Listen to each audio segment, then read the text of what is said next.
Fala pessoal, beleza? Esse aqui é o segundo vídeo mostrando a minha coleção de livros de história. Se já tem a primeira parte aqui no canal, não se esquece de dar uma olhada lá e a gente vai continuar aqui com agora a segunda metade do vídeo, fechou? Seguindo, Brasil, uma biografia, da Lilian Schwartz e da Eloise Starling. Lembra que eu falei que tinham dois livros que eu achava que se você gosta ou se interessa por história do Brasil, você tinha que começar. Um era História do Brasil, do Boris Fausto, o outro é Brasil, uma biografia. Tanto a Lilian Schwartz quanto a Eloise Starling, elas tiveram uma ideia muito legal que é tratar o Brasil como uma personagem, E aí elas vão traçar essa biografia do nosso país, do Brasil. Ele é um livro bem grande também, assim. Eu acho que hoje em dia, eu comprei esse aqui, tem muitos anos. Eu acho que hoje já tem uma edição revisitada, então talvez você encontre ela com uma edição com mais conteúdos, etc. Mas é um dos livros fundamentais da história do Brasil, para se entender a história do Brasil, para conhecer a história do Brasil. Lilian Schwartz Heloísa e a Eloise Starling é legal porque elas têm uma dinâmica. Uma delas é historiadora, a outra, se não me engano, é socióloga ou antropóloga. Então, ele é um livro que ele vai ter uma pegada um pouco diferente, porque você tem um capítulo que ele é escrito por uma delas, que é historiadora, o outro capítulo é escrito pela outra, que, sei lá, é socióloga ou antropóloga. Então, é uma dinâmica muito legal, você não cansa de ler isso aqui. E cara, pô, vale demais, assim, você ler isso. Gaste um tempo da sua vida. Se você é brasileiro, se você se interessa, tá chegando a eleição, cara, você precisa conhecer, assim, para não cair em fake news, não cair em discurso vazio. Começa por aqui, ó, Brasil, uma biografia. Leia depois lá o História do Brasil, do Boris Fausto, e aí você vai entrando em coisas mais específicas. Aí eu recomendaria também ler os livros do Laurentino Gomes, que também vai te ajudar muito, vai te dar muito repertório, tá? Na sequência, vou ter aqui dois livros do Marco Antônio Villa, historiador também. Talvez vocês conheçam ele, ele acho que não está lá já há algum tempo, mas ele foi comentarista da Jovem Pan durante muito tempo. E aí eu tenho esses dois livros com ele, dele aqui, que um é Quando Eu Vim Me Embora, que ele fala sobre a migração nordestina para São Paulo. Ele é um livro bem curtinho também, vocês podem ver que ele tem as letras grandes, assim, então não é um livro que você vai demorar para ler, mas você também, cara, tem umas passagens aqui. Poucos livros que eu li, no geral, me causaram, tipo, uma sensação ruim, assim, não sei. E esse livro é um deles, cara. Tem quando ele tá falando sobre como algumas pessoas vinham do Nordeste aqui para São Paulo, pessoas pobres que vinham tentar alguma coisa aqui e que vinham em pé num caminhão ou no ônibus, só que, pô, 3 dias, 4 dias, 7 dias em pé, sem sentar, sem nada, assim, eles chegavam aqui com os pés inchados, as pernas inchadas, fora todos os preconceitos, doenças, a mudança do clima, fome, assim, cara, é um negócio que esse livro ele me causou, assim, um mal-estar quando eu o li a primeira vez, mas eu acho que vale a pena, sim, você também dar uma chance. E aqui é mais um livro de história do Brasil, né? Aqui é Um País Chamado Brasil, a história do Brasil no descobrimento, do descobrimento até o século XXI. Então, mais um livro de história geral no Brasil que eu tenho aqui. De novo, eu faço isso propositalmente, então sempre quando eu vejo um livro de história do Brasil, assim, geral, eu busco comprar para me ajudar a compor repertório, porque você vai ter vários acontecimentos sendo contados ou mostrados de forma diferentes, né? Então é importante para te ajudar a ter senso crítico. O próximo aqui, de Mari Del Priori, As Vidas de José Bonifácio, é uma biografia do José Bonifácio, um dos pais, aí, patronos da independência, é um cara importantíssimo na nossa história. E eu coloquei ele aqui e não em biografias porque a história dele se confunde com a história do Brasil. Então eu acho que esse livro ele fica mais bem alocado aqui quando a gente fala de história do Brasil, não só de biografias.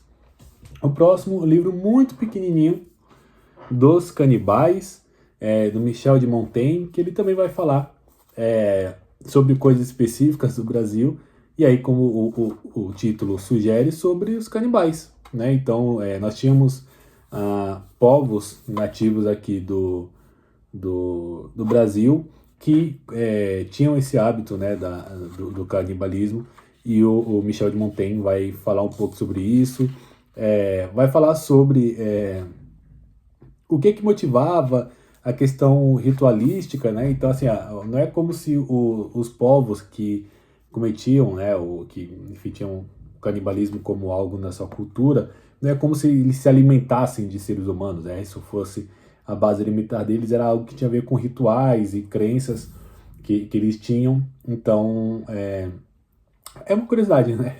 Eu acho que é bem legal. Cara, ó, ele é um livro bem pequenininho, assim, ó, ele tem menos de um palmo de altura, assim, então vale aqui a leitura dos Canibais, de Michel de Montaigne. Um outro livro que eu tenho aqui também é um tanto quanto diferente, que é Uma Certa Ideia de Brasil, entre Passado e Futuro, do Pedro Malan. Pedro Malan figura conhecidíssima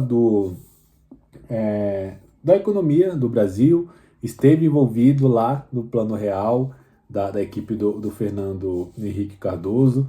Ele é um livro bem interessante mesmo, ele reúne várias artigos ou coisas do tipo assim, que o Pedro Malan foi publicando, comentários, coisas do tipo, e ele tem uma estrutura diferente, né? Então, eu vou mostrar aqui, mas depois eu vou colocar foto, né? Mas ele vai seguir uma estrutura um tanto quanto diferente de publicação, também vale a pena. É uma visão um tanto quanto específica de acontecimentos, mas, de novo, ajuda a construir essa identidade do Brasil, se você quer ter visões diferentes acerca da história do nosso país. O próximo livro da lista é Adeus, Senhor, Portugal, de Rafael Cariello e Thales Zamberlan Pereira.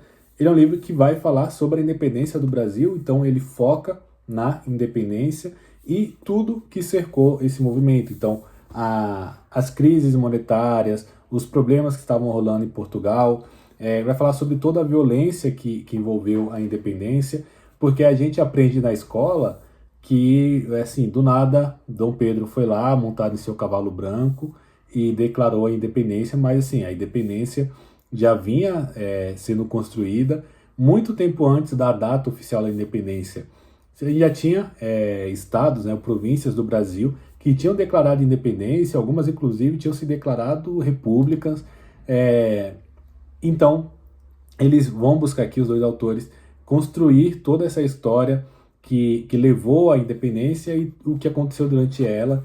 É bem legal também, é mais um desses livros que eu tenho aqui que são específicos, relacionados ou que abordam episódios, né, da história do Brasil, mas que vale, mais uma vez, para te ajudar a construir essa coxa de retalhos. Então, vou ter aqui Adeus, Senhor, Portugal, também, esse aqui eu acho que vale bastante a leitura. O próximo, Quituto. Esse aqui eu acho que é o mais diferentão, viu, dos que eu tenho, porque ele é um livro sobre receitas, um livro de receitas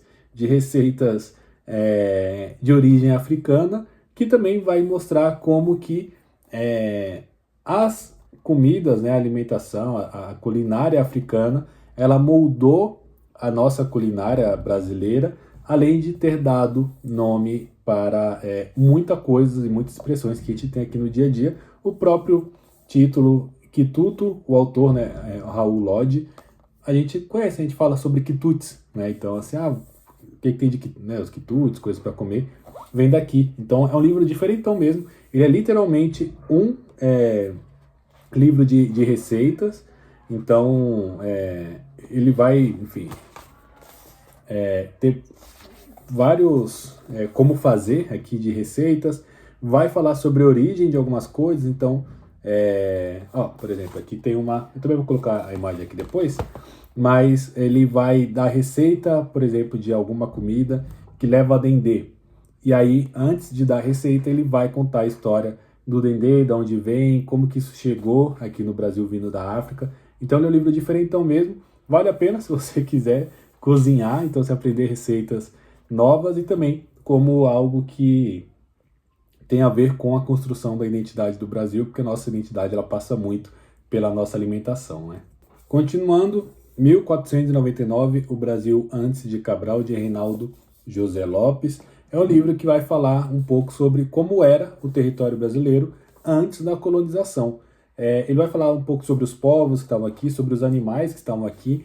É muito curioso estudar isso aqui, e até em outros conteúdos também, porque na América do Sul havia animais gigantescos, assim, tinha uma fauna muito curiosa, né? E o ser humano foi extremamente bem sucedido, né, aqui na América do Sul, em acabar com esses animais.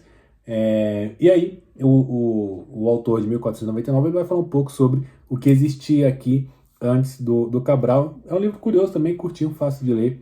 Se você quiser, fica aí também a recomendação. Na sequência, Sérgio Buarque de Holanda. Eu vou mostrar os 4 livros dele que eu tenho aqui. Acho que é só isso mesmo que eu tenho. Primeiro, Visão do Paraíso. Aqui vocês podem ver que é uma edição um pouco mais antiga também. Esse aqui eu acho que é o livro mais difícil dele que eu tenho. Eu li há alguns anos e, pô, esse aqui eu gastei um bom tempo para conseguir ler. O Sérgio Buarque, ele é um intelectual, então os livros dele não vão ser muito fáceis de serem lidos, mas são pedras angulares da historiografia do Brasil. Então, qualquer lista que você pegar de principais publicações sobre a história do Brasil, de principais autores, o Sérgio Buarque de Holanda, que sim, é o pai do Chico, ele vai estar ali no topo das listas, né?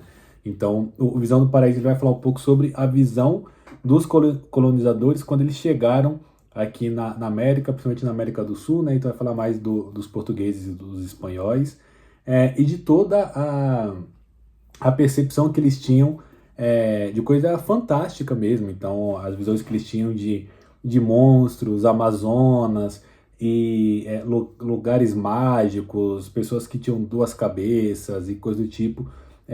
Uma visão, chama Visão do Paraíso justamente por conta disso, né? Imagina a visão desses portugueses, espanhóis chegando aqui, encontrando um mundo completamente novo, e eles eram muito supersticiosos, e a partir disso criou-se vários mitos e coisas assim. É um livro bem interessante, mas eu acho muito difícil de ler, tá? Raízes do Brasil, esse aqui com certeza tá ali no top 5, se não top 3 de principais livros sobre Brasil, sobre história do Brasil. É daqui que sai o conceito do homem cordial. Eu posso fazer um livro só sobre isso, se você achar que vale a pena, deixa aqui no comentário que eu trago. Mas isso aqui, com certeza, assim, ele é um dos principais, se não o principal livro sobre Brasil já publicado, tá bom? Tem muita obra importante, mas eu acho que o Raízes do Brasil, ele tá num patamar um tanto quanto diferente, tá bom? Na sequência, Extremo Oeste, o Extremo Oeste também do Sérgio Buarque, né, óbvio, que ele vai falar sobre a conquista do Oeste pelos paulistas. Então, essa migração, né, eu comentei ali quando eu estava falando, acho que sobre os Negros da Terra, sobre como os paulistas ajudaram a desenhar o formato do mapa do Brasil que nós temos hoje. E aqui o Sérgio Buarque de Holanda, ele vai falar um pouco sobre isso, sobre como os paulistas saíram daqui para desbravar, enfim, o país, né? Enfim, e acabou chegando no Mato Grosso, no Goiás e coisas do tipo. E a mesma coisa aqui no Caminhos e Fronteiras, né? Ele também vai falar um pouco sobre como os bandeirantes se moviam, como que eles existiam, como que era essa cultura, como que eles expandiram as fronteiras do Brasil por meio de caça, a maioria das vezes indo atrás de índios, também indo atrás de ouro, né, quando se chega ali no que viria a ser as Minas Gerais. São livros muito interessantes mesmo. Se eu fosse recomendar recomendaria o Raízes do Brasil, e se eu fosse indicar qual desses é o mais difícil, com certeza o Visão do Paraíso, tá bom? Eu tenho mais 4 aqui que eu vou trazer que não são sobre a história do Brasil. Então, vocês viram que a maior parte aqui do que eu tenho de história é de história do Brasil, que é uma coisa que eu gosto muito, mas eu tenho algumas outras coisas aqui que eu também classifico como história, mas que, e que alguns são de história de fato, mas que não tem necessariamente a ver com o Brasil. Um deles, A Grande Gripe, do John Barry. Ele é um livro sobre a gripe espanhola. E eu li isso aqui muito curioso, assim, aleatoriamente mesmo, logo depois do Covid. Então, eu estava comprando livros, vi isso aqui, estava na promoção, eu comprei. Eu acho que a Lilian Schwartz tem um também chamado Bailarina da Morte, que é sobre a gripe espanhola no Brasil, mas esse aqui ele vai contar a história da gripe. Então, como que ela surgiu, onde, o que isso causou de efeito no mundo. Uma coisa curiosa e triste que nem eu comentei, eu li isso aqui logo após a pandemia, ou no finzinho já da pandemia do Covid-19, e é triste ver que todos os erros cometidos aqui durante a gripe espanhola foram cometidos durante o surto do Covid-19. Então, desinformação, mentira, governos querendo abafar o que estava acontecendo, desinformação, assim, cara, foi muito triste, né, para quem acompanhou, muito triste o que aconteceu no Covid-19, as pessoas que morreram, todas as desinformações e coisas que a gente vê até hoje, cara. Assim, no Brasil, a gente, parou de vacinar as crianças. O Brasil era referência em vacinação. Hoje tem gente que não vacina o filho, enfim, não toma vacina por conta de desinformação, de mentira falada durante o Covid-19. E aí a gente vê que aconteceu a mesma coisa aqui, cara. Assim, é maluquice pensar que, com 100 anos de diferença de uma coisa para outra, a gente teve exatamente os mesmos erros. Vale muito a pena você quer ler, é um livro de curiosidade, assim, não tem nada histórico, assim, mas vale muito ler, você vai ver que tipo, é algo muito triste. E se você terminar de ler isso aqui e voltar, se você ler algum livro sobre o Covid, ou ir atrás de matérias, coisa do tipo, você vai ver que, cara, 100 anos de diferença não mudou nada, sabe? É triste. O próximo é Vida e Destino, do Vassili Grossman. Ele é um livro muito grande, muito grande. Ele fala sobre sobre a Segunda Guerra Mundial. Cara, assim, eu comecei a ler isso aqui, mas acabei largando. Ele é muito grande e ele vai traçar, ele tem um romance, né? Mas quase um romance, né? Mas assim, ele vai falar sobre tudo que as forças políticas, tudo que levou a gente a ter mais uma guerra mundial. Cara, assim, eu não vou recomendar porque eu não li, né? Então, assim, eu comecei a ler, mas, enfim, eu fui selecionando outras coisas ao longo do tempo e acabei deixando alguns livros para trás. Esse livro tem mais de 900 páginas, mas ele é um livro que me interessou muito na época, mas de fato eu comprei isso aqui junto com vários desses livros de história do Brasil, só que eu estava muito mais interessado em história do Brasil na época, então eu acabei deixando ele um pouco de lado, mas fica aqui a minha recomendação se você gosta das histórias das grandes guerras, tá? Na sequência aqui, já para acabar, o penúltimo, esse é novo, comprei ano passado, não li ainda, que é o Titãs da História, do Simon Sebag. Ele vai falar sobre pessoas importantes que mudaram o mundo, né? Então, eu abri uma página aleatória aqui, Jane Austen, Robespierre. Então, eu considerei ele como livro de história porque são pessoas importantes da história do planeta. Então, fica aqui, eu não li ainda, esse aqui eu comprei ano passado, mas me chamou bastante a atenção. Ele é um livro grande também, mas folheando ele você vê que não é nada rebuscado, nada que vai te consumir muito tempo. E aí, por último, Catástrofe, do Max Hastings. Esse aqui é sobre a Primeira Guerra Mundial. O do Vassili é sobre a Segunda Guerra. Esse aqui é sobre a Primeira Guerra, tanto que ele tem até o subtítulo aqui, 1914, a Europa vai à guerra. Mesma coisa, eu comecei a ler, não terminei, mas eu quero muito, eu deixo ele ali num fácil alcance, porque a Primeira Guerra é uma coisa muito diferente, assim, né? A gente fala muito sobre a Segunda Guerra Mundial. Eu acho que é fácil de lembrar da Segunda Guerra, porque nós tínhamos um inimigo em comum, né, se eu pensar assim, e um personagem tão odiável, uma coisa tão traumática para a história da humanidade que é fácil você lembrar. Só que a Primeira Guerra ela é muito política, né? Então, assim, você não tem exatamente um vilão para você olhar. Então, ele não atrai tanto a visão de e curiosos, assim, de gente que se interessa pelo tema. Então, mas fica a minha recomendação, até onde eu li, eu tava achando muito legal, mas esse aqui sim foi durante a pandemia que eu comprei, e aí na época, enfim, muita coisa acontecendo, trabalho, a própria pandemia acontecendo, foi uma época que eu dei uma segurada, desculpa, dei uma segurada nas leituras, eu acabei deixando ele de lado, mas ele tá ali sempre ao alcance, porque eu espero ler tanto ele quanto o livro do Vassili ali sobre a Segunda Guerra. Então é isso, pessoal. Não se esqueçam de se inscrever aqui no canal. Se vocês gostaram dos livros, eu vou deixar a lista deles aqui, junto com o link da Amazon. Se você se interessar por algum deles, compra o aqui pelo nosso link. Você não vai gastar nada mais do que isso, mas você ajuda o nosso canal a se manter trazendo conteúdo para vocês, tá bom? Também comenta se você já leu algum livro desse, o que você acha. E a gente volta em breve com o próximo vídeo. Fechou? Até mais. Valeu. Tchau.